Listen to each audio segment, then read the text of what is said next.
ప్రస్తుతం pan India లెవెల్లో multi starrer సినిమాల హవా నడుస్తున్న సంగతి మనకు తెలిసిందే.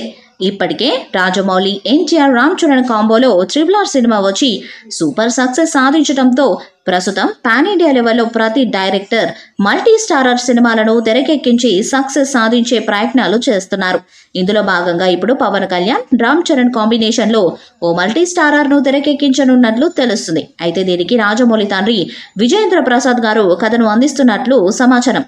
ఈ సినిమాతో మరోసారి మెగా ఫ్యామిలీ స్టార్టప్ను ప్రపంచవ్యాప్తంగా ప్రూవ్ చేయాలని భావిస్తున్నారట. ఇక దీంతో పాటు ఈ సినిమాలో చిరంజీవి గారు ఓ గెస్ట్ రోల్లో కూడా కనిపించబోతున్నట్లు వార్తలు వైరల్ అవుతున్నాయి. దీంతో మెగా ఫ్యాన్స్ సంబరాలు చేసుకుంటున్నారు. నిజంగానే ఈ కాంబోలో సినిమా తెరకెక్కితే చూడాలని ఆశపడుతున్నారు. మెగా ఫ్యామిలీ స్టార్ హీరోలు మొత్తం ఒకే స్క్రీన్ పై కనబడితే చూడాలని ప్రేక్షకులు ఆశపడుతున్నారు. అయితే ఈ సినిమా ఎప్పుడు స్టార్ట్ అవుతుంది, దీనికి దర్శకులు ఎవరు అనే దానిపై ఇంకా స్పష్టత రాలేదు. దీనిపై ఎన్నో చర్చలు జరుగుతున్నాయని తెలుస్తుంది. ఇక ఈ సినిమాకు సంబంధించిన ఏ విషయాన్ని కూడా బయటకు రాకుండా చాలా సీక్రెట్గా మెయింటైన్ చేస్తున్నారు. ఇలాంటి నేపథ్యంలో ఈ మూవీకి రామ్ చరణ్ ప్రొడ్యూసర్గా వ్యవహరిస్తాడంటూ వార్తలు వినిపిస్తున్నాయి.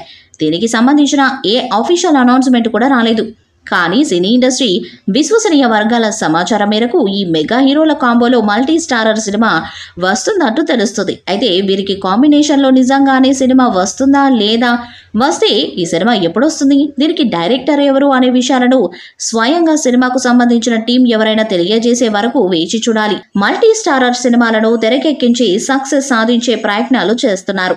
ఇందులో భాగంగా ఇప్పుడు పవన్ కళ్యాణ్, రామ్ చరణ్ కాంబినేషన్లో ఓ మల్టీ స్టారర్ను తెరకెక్కించనున్నట్లు తెలుస్తుంది. అయితే దీనికి రాజమౌళి తండ్రి విజయేంద్ర ప్రసాద్ గారు కథను అందిస్తున్నట్లు సమాచారం.